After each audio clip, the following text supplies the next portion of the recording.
Ladies and gentlemen, welcome back to another Cornell 77 series. So it's now time, I should say, to do Brown Eyed Women. Love this track. Certainly one of my very favorite Dead tunes. I first broke this track down in a YouTube video, link in the description, titled something like, What Makes the Grateful Dead Stand the Test of Time? Where basically I break down bits and pieces of Jerry playing Europe 72, and then Mayer playing with Dead and Company live on Fallon or Kimmel, whichever one he did, and basically talk about how they each approach playing differently, but how the song itself, the lyrics, Robert Hunter, is really what makes this song incredibly special, to me at least, but I know to a tremendous amount of people. So now it's time to do Cornell 77. Now, I've listened to this. In fact, the only track off this album I haven't listened to is The Do. And I know that seems like, how could you listen to the whole thing and stop at Do? Because The Do is what launched this React series first.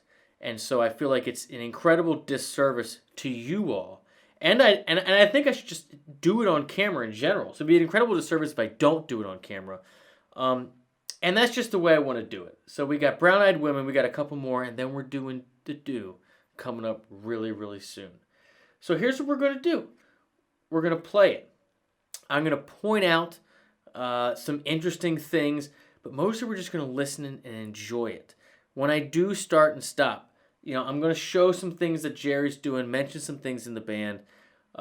If you want to catch up on your theory or, on some of the scales I'll be talking about, I hope you'll click the first link in the description and check out my courses on GuitarGate where I break all this stuff down. But let's jump into it.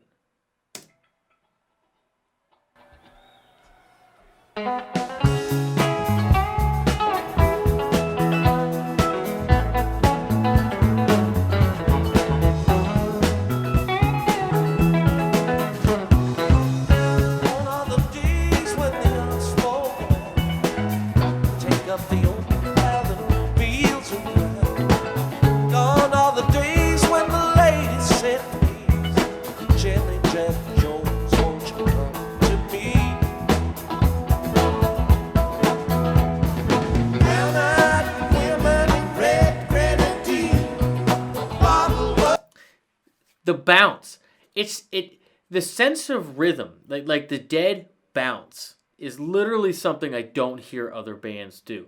And listen, I'm just gonna go back to the beginning. You know why? Just because that's what we do here. The bob and weave, if you will, of you hear Jerry and just kind of bouncing in and out of those with those melody lines right from the get-go. And Bobby doing that super chimey stuff up top, totally syncopated.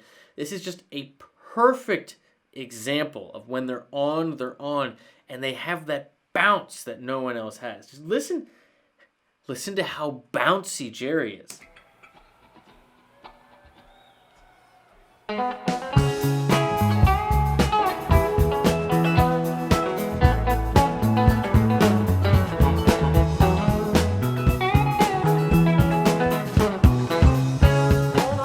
I mean, that is hot.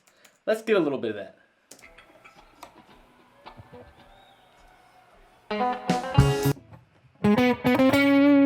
So coming in C sharp minor. Remember, your changes are C sharp minor, 6 to your 1 chord, that's E, to your 5 chord, B, 4 chord, A. So,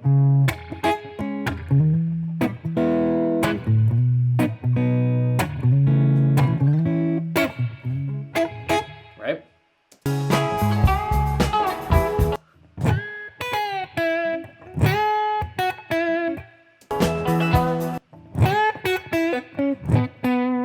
So, coming in, C sharp minor, chromatic walk, bend up, 4 to the 5, going back down, the C sharp minor scale, same as E major, lands on B over the B,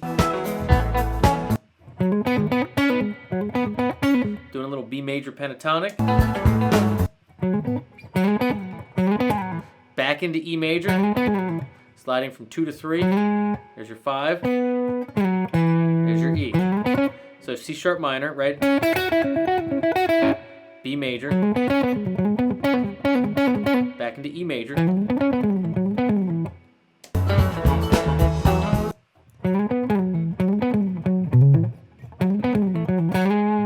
Ending on that major third. That's a key part of this melody, of the hook. Again, I go over this in the other video. But slamming on that G sharp, right? That is what, that third of E, that is a key part of the melody. You gotta hammer that major third when it resolves to E.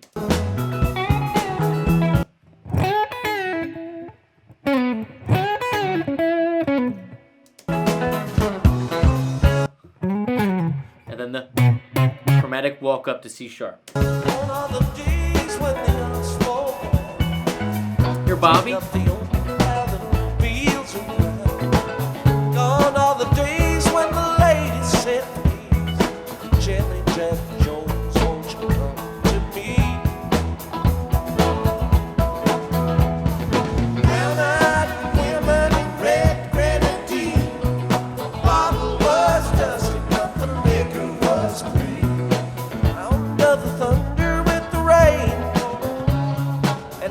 Like the old man getting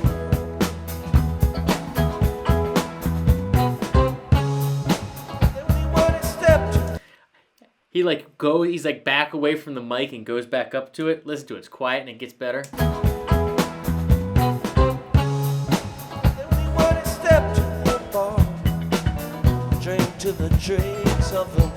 You really hear how good Bobby is in these. It's playful, but it really adds to that bounce. I mean, this is not like a 1, 2, 3, 4. It's like a 1, 2, 3. Like it's almost like you got to dig your way out of each. I feel like I do in the head bob a lot like that. It's just it's not straight. It's not a swing. It's not a shuffle. Only the dead bounces like this. 1930 when the wall caved in, paid its way, selling red-eyed jeans. Brown-eyed women, red grenadine. The bottle was just enough to get the was green. Sound of the You hear how good those harmonies are? And I know I've said it so many times on this record. Phil is just a beast in this show. He sounds so good. Tone's perfect. Mix is great. Phrasing is great. No choices is great. He's experimental, but he also keeps it together. It's just like pushing when you should push, being quiet when you should be quiet. I mean, this is a bass masterclass. I could listen to this album over and over and over again with Phil isolated.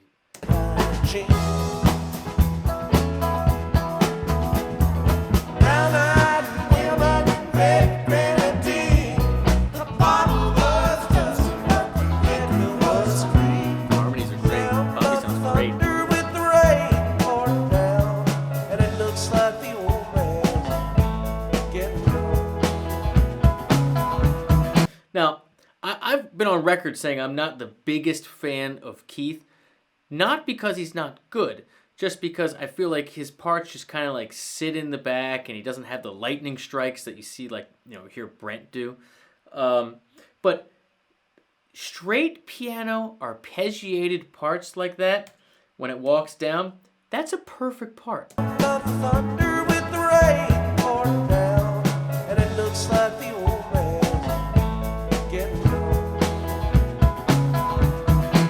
Yeah, that where it looks right where it looks like the old man getting on 6, 2. I just realized I said 3 instead of 2 with my fingers before, but that's because I was looking at the camera and I couldn't get it to do it. But anyways, it's C sharp minor,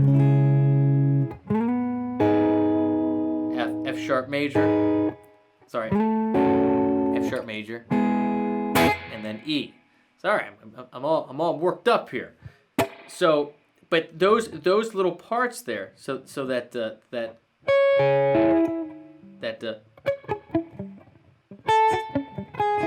little arpeggiated part in there, getting you know, that I mean, he's just going straight down the scale, but like, or straight down the arpeggio, but that's a perfect part for this.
That's just so bitchin'.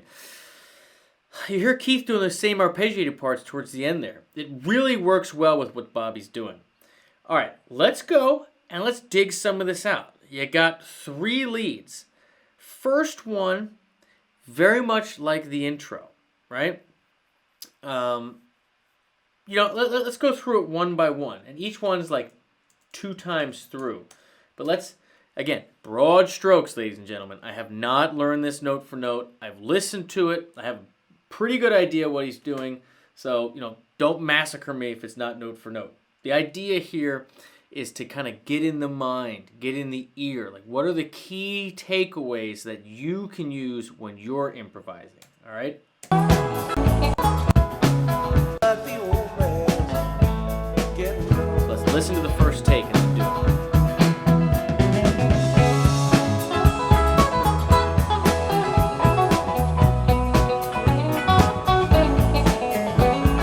Very much like the intro.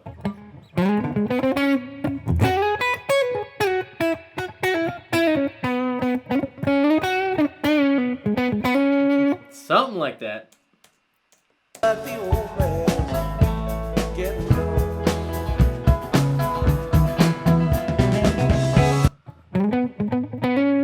Right? C sharp minor.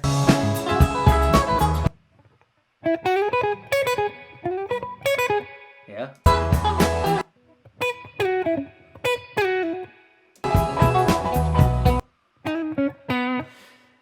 So here's the key takeaway. Your C sharp minor, which is the same as E major. You're doing that walk up.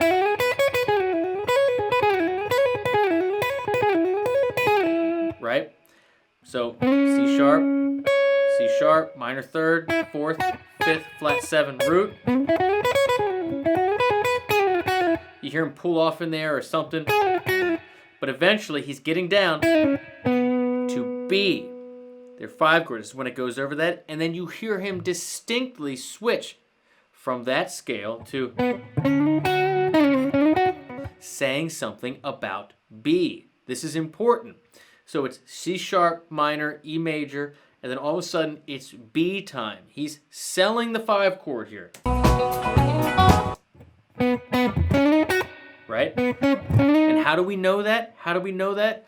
What's the note that identifies or signifies, creates chord function more than anything else? The third. But in this case, the major third. And what do we have in here? D sharp. D sharp. This is a D free solo, right? We are D sharping all day. This is not E mixolydian, right?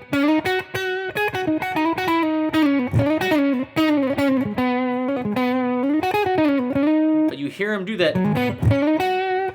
That's how you know you're not just staying in the same scale and hitting a B. You're adding a new note. That third. You play the third, you're getting the change, you're getting the function. Take it to the bank forever.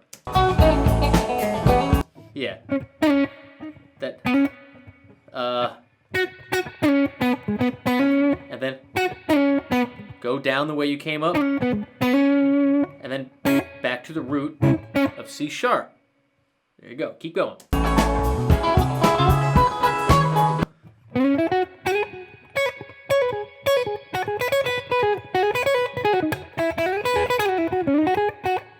So he's not in B, so now he's back into this. Not playing like B here. It's playing like C sharp or E, major, relative major and minor. Yeah. And when he gets down here, right?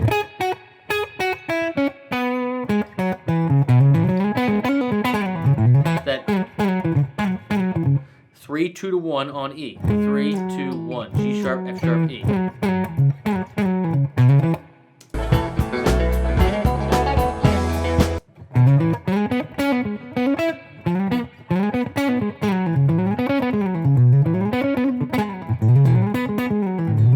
You're just getting that rundown, right?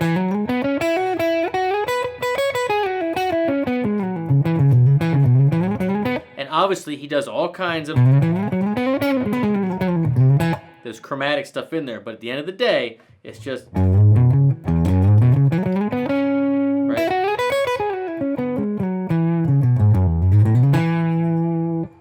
E major or C sharp minor.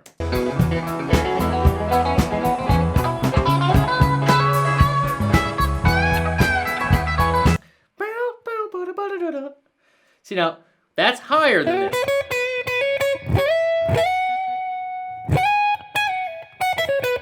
So we know we have to go into a different position. We can't watch, so we don't know how he gets there.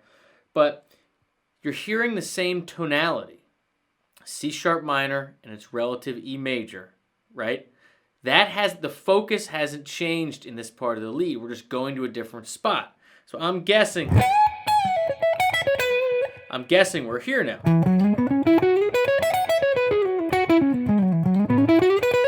Let's go back.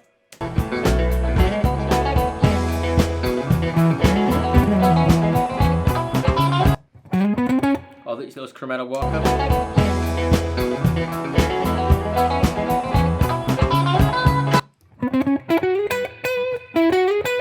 Yep. Again, 1, 2, 3 on E. Hang on B. C sharp. E to C sharp.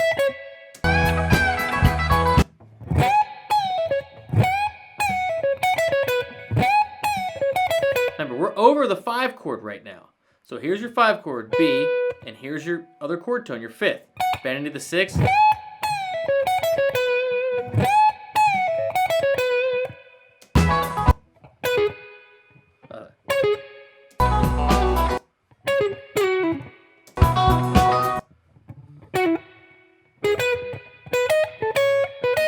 Yeah, it does do that.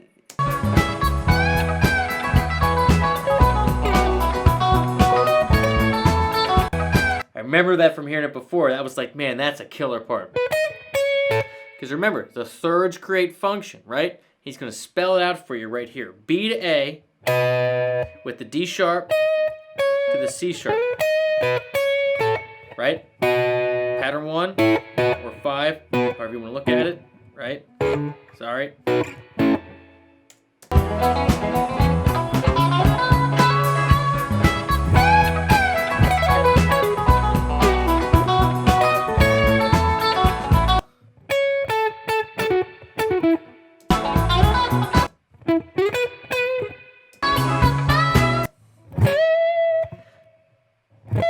See, bend it all the way up to that E.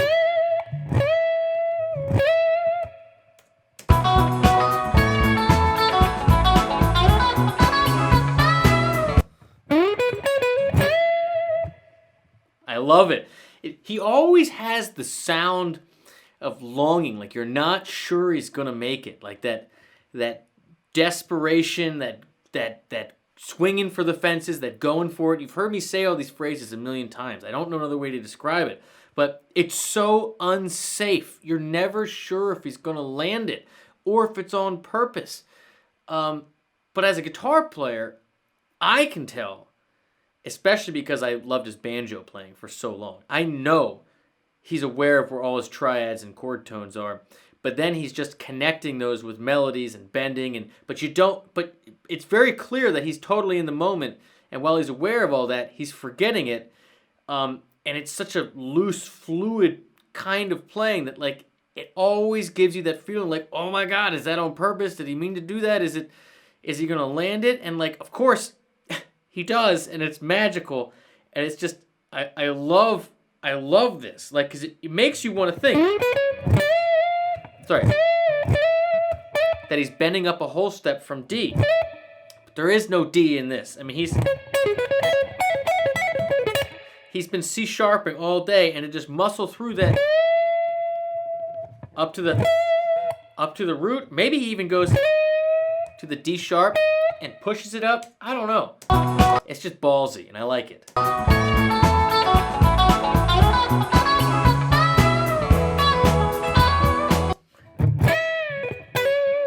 Yeah, I mean, that's what he's doing. He's just landing on that C sharp.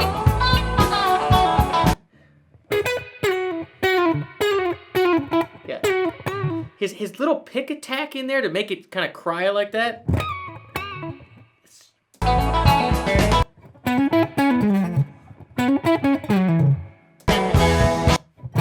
On the root. You hear the band pick up with those hits? Let me let it play for a second.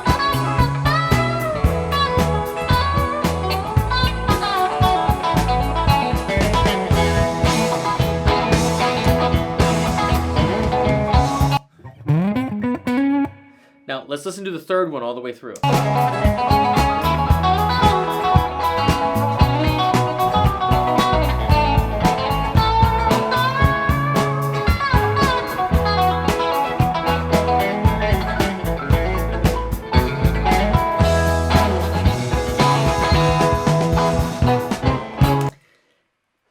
Such killer playing. The first one, right? Just the way he starts at the beginning. Hold on, let me make sure this is still gonna go. Sorry, you gotta make sure these cameras stop at 30 minutes, and you try to get your internal timer right. It never happens. But he starts the tune in the beginning, right? It's always one or the other. It's either the relative major and minor, E major, C sharp minor, and you're kind of pushing and pulling along that, or he's accentuating the B, the 5 chord, right? And that's what's so cool about the whole track in general. Like when it goes to the chorus, it's a chorus about the 5. The verse is about that C sharp E, the chorus is about the 5. So when he goes to the lead section, there's 3 solos. First solo, like the intro, it's that relative major and minor, C sharp to E, but then he accentuates the B, the 5, that first time. Second time, he doesn't. He's just ripping. He's just ripping up and down. C sharp minor, E major, chromatic stuff, super tasty, awesome bends, getting that D sharp and that C sharp over that B and that A respectively. I get all that, right? But he's not making a point to coax that 5 out, that you get in the chorus to wrap up the solo until he does the last solo, which is the third one. Whether it's on purpose or not, who cares, right? Is it masterful? Yeah. Like sometimes, in fact, always, life only makes sense. You can only connect the dots looking backwards, right? And sometimes the channel is wide open and you just nail it. But it's little things like that. It's little things like that just getting me crazy. You know, listen to it. Let's get some of it down. Let's see how far back we have to go.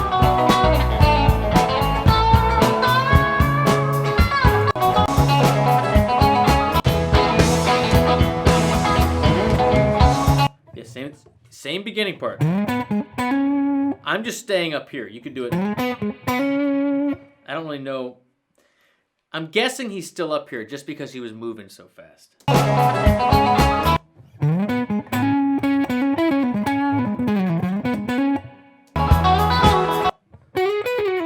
Right? Haven't moved around.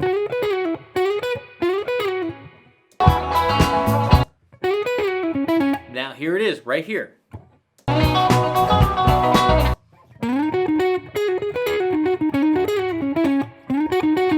Moving in. What are we moving in with? What creates chord function? The third.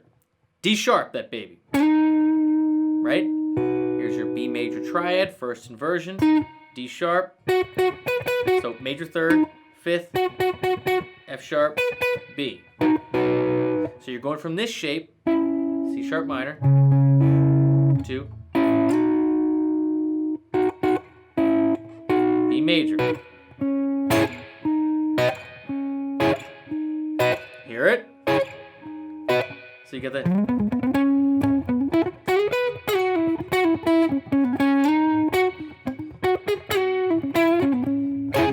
Just that little touch.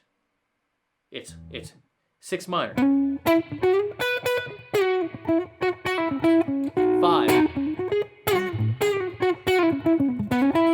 Back to the 1 there, right? Right? There's an A for the second time because he doesn't hear it. But now he comes in with that because he's thinking. I'm telling you, we're creatures of habit, us guitar players. You play this shape for B, you're thinking this. You're thinking with leading with your third, your second finger's hitting the root. It's a thing. It's a thing, right? And once you resolve, your A's coming up. You immediately just say, you know what, I'm down here, my A's there, bam, I'm gonna nail it because I know my neck. That's what's happening. And then you play on A for a little bit. You know why? Because you're fearless. Here's A. You decide to do a little A major pentatonic. So bending the 2, the B, up to C sharp. Then he goes like, I think. Yeah. Hear how quick that is? Lightning strike.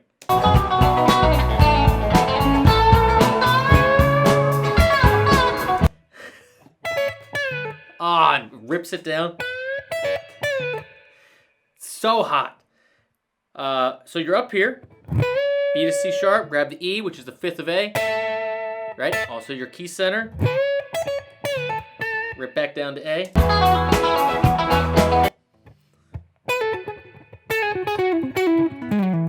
Back into C sharp minor, E major.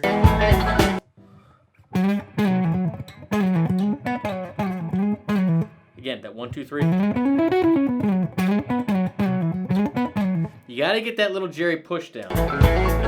Not that I have it down, but that move that it's just, Yeah.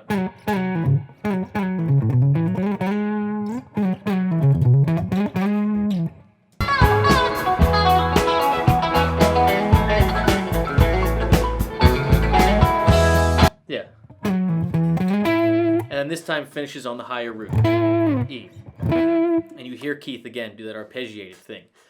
I can't say enough about that. I can't say enough about how fearless his playing is, how great the tone is, the pick attack to get the little squeals coming out, the little crying, knowing where the chord tones are, knowing where you are around the neck, bending through stuff, always knowing where your thirds are, starting with that relative major and minor, and then hitting the 5, implying that sound of the chorus, brightens up at the 5. That's the theme of the tune, harmony-wise. And then digging back down in the dirt for the second solo for the C sharp to E, and then coming back, brightening it up with a little bit of the 5, and then hammering it home straight on the tonic on 1. and then we're back into it. I mean, it's just it's really incredible playing. It's just fearless. It's just fearless. I can't stand players that always sound like they're in total and complete control. What I love about Jerry is that he is in control, but not the kind that you would think. You know what I mean? Like, he knows what time it is, but the dude's up there taking chances and just going for it. You know? He knows where everything is, but he is playing fearlessly.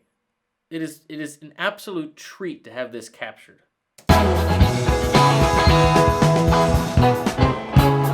Jones was the mother of 12. Listen to Bobby. Restless, raised 8 boys on the I turned bad.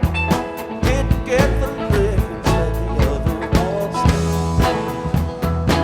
That's Sly. Brown-eyed women, red grenadine.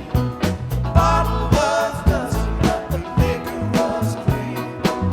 Down with the thunder with the rain pouring down, and it looks like the old man's getting tumble down shack. So there is your first D of the lead, right? Unless you're passing through it, right? Unless you're passing through C sharp to D sharp, right? It comes because there's a modulation. The tune goes B minor, A, E. But then it returns back to key. C sharp, B, A, G sharp. It might be E first inversion. No, it's just G sharp because there's a D sharp in there. And then back to A, the 4 chord. The old man never was the same again.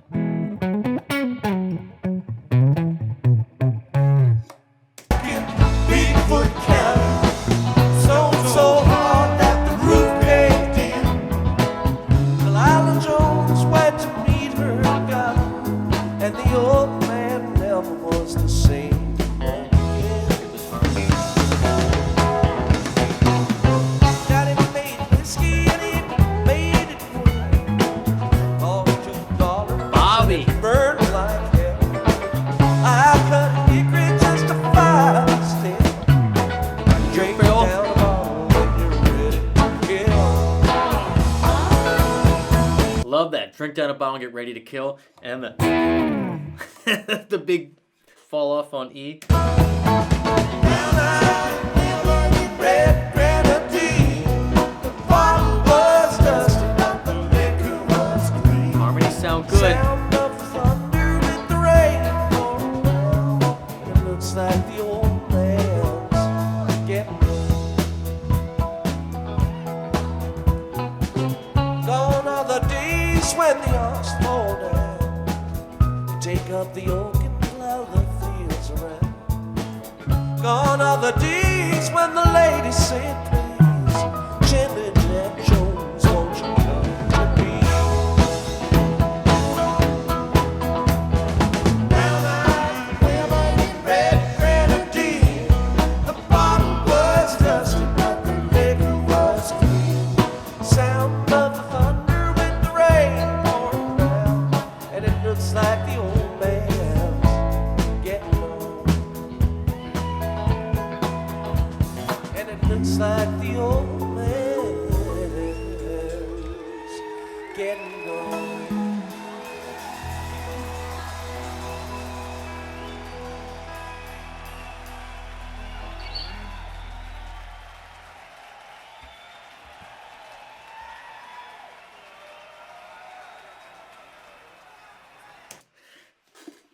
Such a killer track. I mean, I love this whole album. I just love this music so much.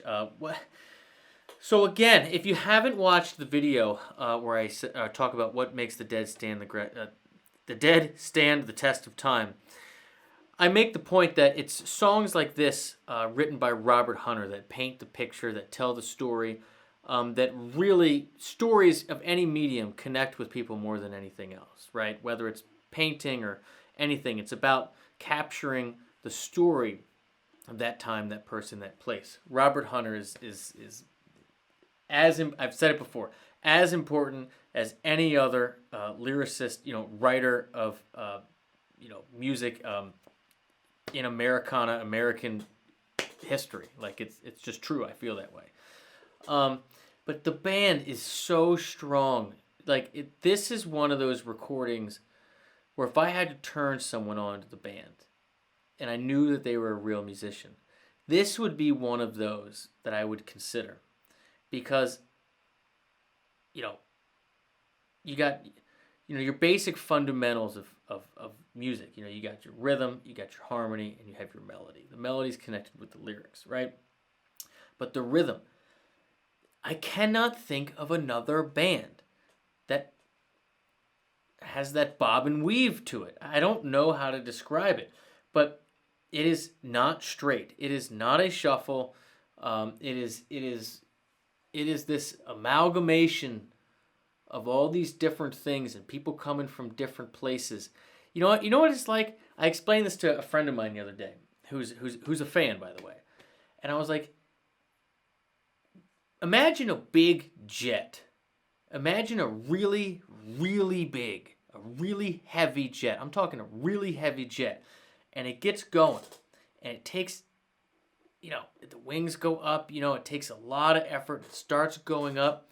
But once it gets up there, it can go longer and farther than any other jet. It takes a lot to get up there. But once they get flying, no one flies like that. It just, you're above it all. You're in a different space. And that space, it's like you dig out every snare, right? The snare is what releases. It's the heartbeat. The kick is what pushes the groove. The snare is what releases the groove. And when the Dead is flying like that, it's like you got to dig out. You're waiting as long as humanly possible to get the heartbeat. It's like you couldn't wait longer, and you think you missed it, and there it is. And you couldn't wait longer. You think you missed it, and there it is. And somehow, all the members of the band, the way Jerry bounces through, and kind of like cutting through and weaving through the lines, somehow everybody's on the same page of where that dip is. It doesn't happen every gig. Like I said, it's this big, heavy airplane, But then once it gets up there and it starts soaring, it is this unstoppable force. And I can't believe I didn't get it for so long. Anyhow, so that's the first thing. Then the second thing is Robert Hunter. Then there's that, and then the third thing is obviously the band. Like I love Bobby's playing. Like Bobby sounds super chimey and great. The harmonies sound great. Can't say enough about it. Right? Incredible recording. Phil, you know how I feel about Phil. But Jerry, I love that he starts the tune with the hook, with the melody, right? Start with the melody on guitar. And the melody is key-centered, C sharp minor, E major. Those are relative major and minor. They contain all the same notes. Remember, we're D sharping all day in here, right? And then it tags the 5. It makes a point the very first time to introduce that tagging of the 5. Right? Right?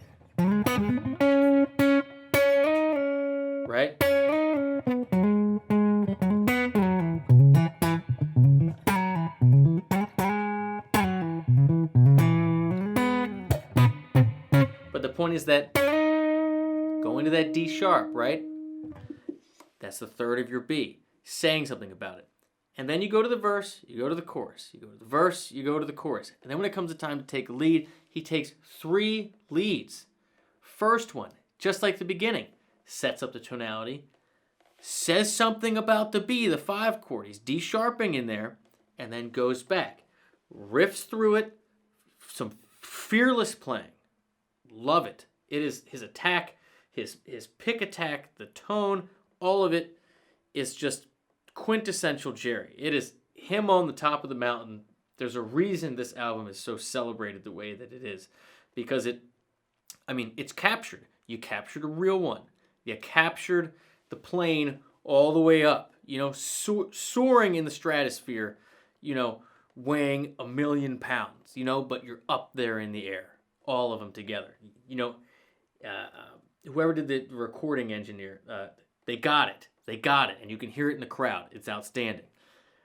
But then the second solo, again, he's bobbing and weaving, he's digging through. But then for the third solo, starts it off again, but then makes that jump, right? To accentuate that 5, but then quickly brings it back down. Now he accentuates the A, same shape.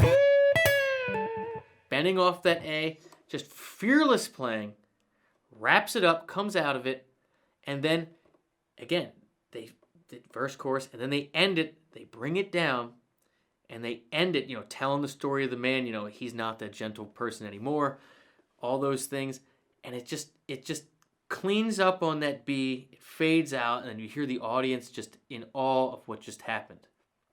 You drop a rock in the middle of the pond, it ripples out into eternity. Here we are in 2020, taking it in. And that's it. As you can see, I'm into it. And I love it. And I'm looking forward to the due that's coming up soon. I want to thank you guys so much for liking, subscribing. And if you like the way I play, you like the way I teach, and almost more importantly, if you want some daily, weekly motivation and inspiration to pick this thing up and keep it in your hands and get better every day, I really hope you'll consider clicking the first link and joining me over at guitargate.com. You get all my courses, all my lessons, React requests for just $10. And it's an incredible community of people picking it up every day, trying to get better, sharing great music. Cheers, happy Sunday, and I'll see you guys real soon. Bye-bye. It's that good. It is that good.